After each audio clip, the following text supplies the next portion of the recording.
Junjun, galing ko na maglato-lato. O diba? Ngayon ka pa niya natuto. Laos na yan. Hinuhuli na nga ng mga pulis yung naglalato-lato ngayon Fake news ka naman, Junjun. Naiingit ka lang kasi di ka marunong nito. Paano naman ako maiinggit sa'yo? May laruan din naman ako. Mas maganda pa dyan. Asan? Wala ka namang laruan. Siguro, invisible yung laruan mo. Kasi naiingit ka lang. Invisible? Alamang, hindi ko dala yung laruan ko. Pag nakita mo yung laruan ko, siguradong maiinggit ka sa akin. Paano naman ako maiingit? Wala yung laruan mo. Asan ba kasi yung laruan mo? Pakita mo nga. Sige, kukunin ko sa bahay. Diyan ka lang ha. Huwag kang maiinggit. Okay, bilisan mo ha. Ano kaya yung laruan ni Junjun? Siguradong maiinggit si Maria sa akin.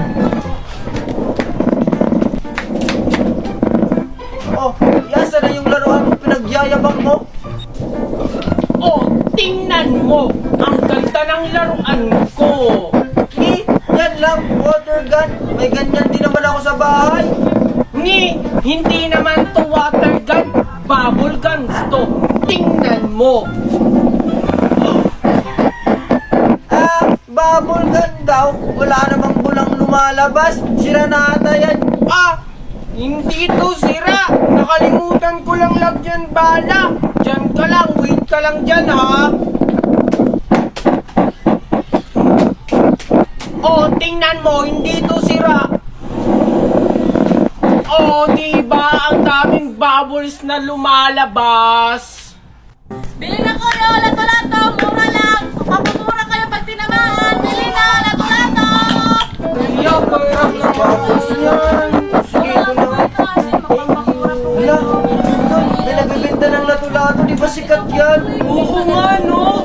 Kaso wala nga yung perang pangbili. Ay, may naisip ako. Ano yun? Kausap sa tindera. Tapos, ako yung bahala sa pagkuha. Tapos, pag may nakuha na ako, takbo na agad tayo. Sige, tara na.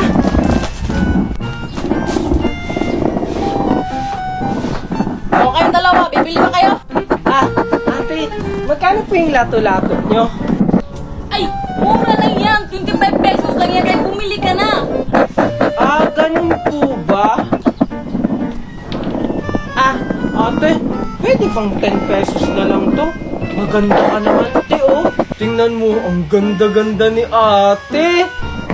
Ano ba bang bata ka? Maliit na bata. Sige, kunin mo na 10 pesos lang. Sige, te, wait lang. Ay, nakalimutan pala yung pera namin, te. Sige po, balikan na lang po namin. Oo nga. Sige, balik kayo ha. Mama, talaga kayo. Lero. Teka, at kulang yung lato-lato ko. Mami, kita ko kung sino yung kumuha ng lato-lato nyo. Gusto nyo kunin ko yun? Huwag na anak, ako nang bahala sa kanila. Ano pong gagawin niyo, Mami, sa kanila? Kunin mo anak ang guma sa box. Sige po, Mami.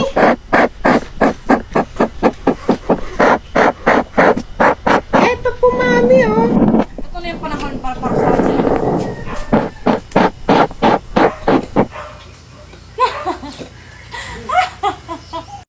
Bili na kayo. Plastic balloon. Isang taon to, hindi pumuputok. Dali na, bili na kayo. Bili na.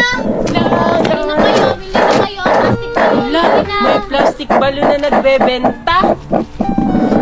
Total, 100 pesos naman yung baon ko. Bibili na lang ako. May tira pa naman to para sa recess. Oy, Junjun. Halika dito, bumili ka. Alam ko, marami kang baon. Dali. Opo, kaya nga po ako pumunta dito kasi bibili po ako ng plastic balloon. Magkano po isa niyan? Ay, mura lang to, Junjun. 100 yung isa. Ha? 100 ang isa? Ang mahal naman ng plastic balloon nyo. 3 pesos lang naman yan 100 na nga lang yung baon ko Hindi mo ba alam, Junjun, na itong plastic balloon na binibenta ko ay gawa sa Orocan Plastic? Isang taon to bago pumutok. Yung 3 pesos na Talaga lang ha, 1 taon bago pumutok yan. O sige, bili ako ng isa, yung kulay green. Magtitiis na lang ako sa school na hindi kumain sa recess. Salamat, nakabenta na lang ako. Oh, ito po yung bayad ko. Siguraduhin mo 1 taon bago pumutok ito ha. Sige nga, papalubuhin ko to kung 1 taon bago pumutok.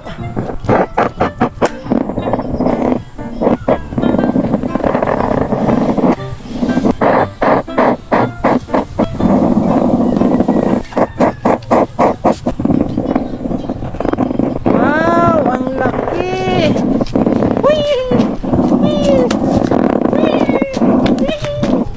Hello, si Junjun may plastic balon. Saan niya kaya yun binili? Pamalaki ulit. Oh, Junjun! Junjun, saan mo yun binili yung plastic balon mo? Ah, doon kila Aling Bining, binili ko to. Kasi sabi niya 1 taon daw to bago pumutok, kaya bumili ako. Oh, ang galing naman. Sige nga, itry nga natin kung di ba pumuputok. Wala, bakit mo pinutok? Ang mahal-mahal pa naman ito, isusumbong ito kay Mami. Sabi mo 1 taon yan bago pumutok. Na-scam ka ni Aling Bining. Teka lang. Bakit po manong guard? Alam mo bang may patakaran tayo sa school? Na kapag late na bawal lang pumasok?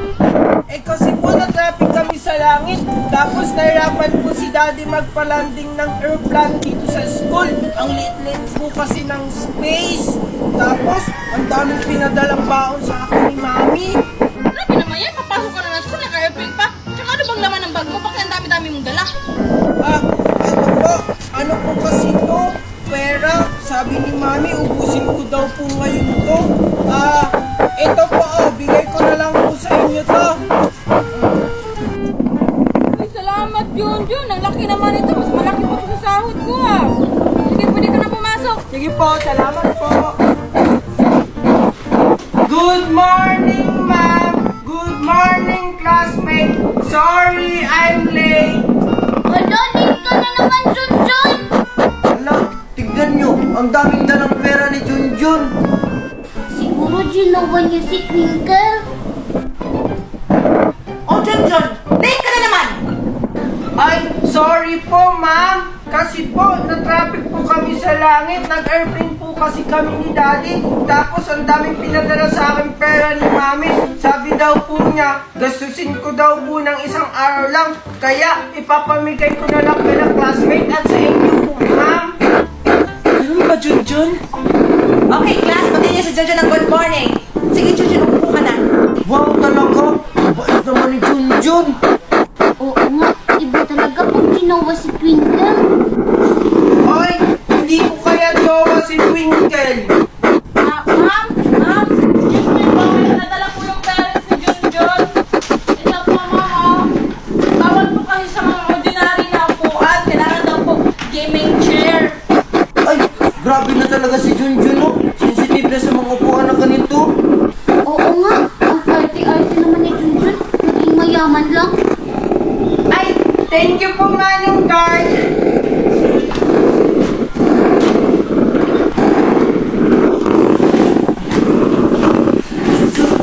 Mamaya Ay, naku, ano pa naman to si Mami? Malapit na yung graduation, pero hanggang ngayon, 20 lang yung baon ko. Ay, ayun, may tindahan. Bibili muna ako bago ako pumasok sa school. Tao po, pabili po. Ayan! Isa po dito tsaka ito. O sige, kumuha kami dyan. Ito. Ito po yung bayad ko. Ayan. Oh, bakit hindi ka pa umalis? Yung nakulay ko po. Ha? Dalawa yung pinili mo. 10 pesos ang isa niyan. O, subalit 20 pesos. Ha? Umalis ka na, umalis ka na.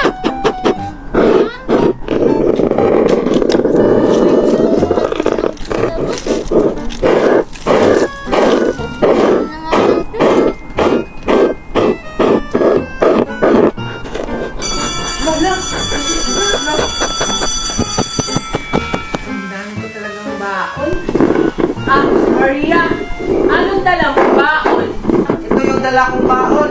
Spanish bread. Kasi sabi ni Mami, galing daw to Spanish, kaya Spanish yung pangalan niya. Wow! Ang sarap naman ang baon mo. Yung baon ko kasi ito, egg pie, tapos fresh to. Mimay, bakit hindi ka pa naglalabas ng baon mo? Anong dala mong baon? Mamaya na lang ako kakain kasi busog pa naman ako. Weh, kita nga kita kanina, ang dami mong piniling pagkain. Siguro kinain mo na sa daan, no? Tapos pagdating dito, manghihingi ka lang sa amin ni Junjun. Sa kala mo siguro bibigyan ka namin. Hindi. Junjun, kaya na nga tayo. Sige. Oo nga, uubusin niya yung baon niya sa daan. Tapos pagdating dito sa school, wala na siyang makain. Tapos manghihingi lang sa amin ni Maria. Di naman. Junjun tsaka Maria, madami naman kayong pagkain. Pahingi naman ako. Yan na nga yung sinasabi ko. Bahala ka dyan, hindi ka namin bibigyan.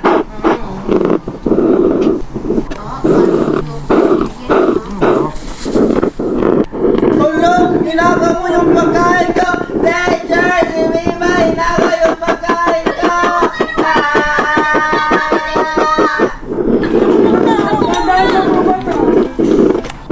Sino mauna sa inyo? Ako mauna, Juliet. Mamaya sige na! Anong pangalan mo niya? Tsaka anong natanggap mong award? Ako po si Alexa. Salutatorian po ako sa klase. Iulit mo ng award mo. Salutatorian po. Ha? Anong salutatorium? Ano po? Si Kanuro na nga lang ako.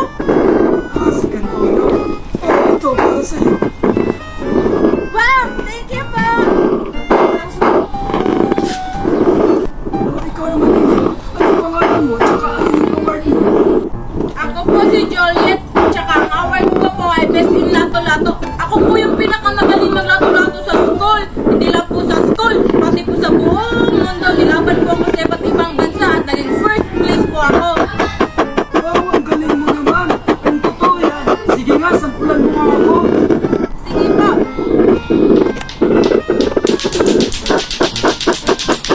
Wow! Sige, naniniwala ako. Dito po, dito. Dahil dyan, ito. Wow! Thank you po! Junjun, Maria, kayo ba? Ano bang natanggap niyo ng graduation niyo? Wala. Ikaw? Wala din. Eh, ikaw ba, Junjun? Wala din. Wala tayo! Ano si Juliet tsaka si Alexa? Wala ko nga. Ano kaya yung dala nila? Parang pagkain? Tawagin kaya natin. Juliet! Alexa! Hi Maria! Tsaka Junjun! Hi Mimay! Wow, may mga medal sila. Siguro first honor silang dalawa. Kaya nga. Tsaka tingnan mo kung may mga pagkain silang dala sa kaya galing. Juliet tsaka Alexa, ba't may dala kayong pagkain? Saan galing yan? Tsaka, ba't naka-medal pa kayo? Itapos na yung graduation. Hindi nyo ba alam na may matanda na namimigay ng pagkain doon sa may malaking puno? Namigay siya ng pagkain pag may award tsaka medal. Sige, alis na kami! Tara Alexa! Sige! Wala, pumunta tayo doon. Kaso wala tayong medal. Wala, bumili na lang tayo ng medal doon kila Aling Nena. At 35 pesos lang. Sige, tara! Tara!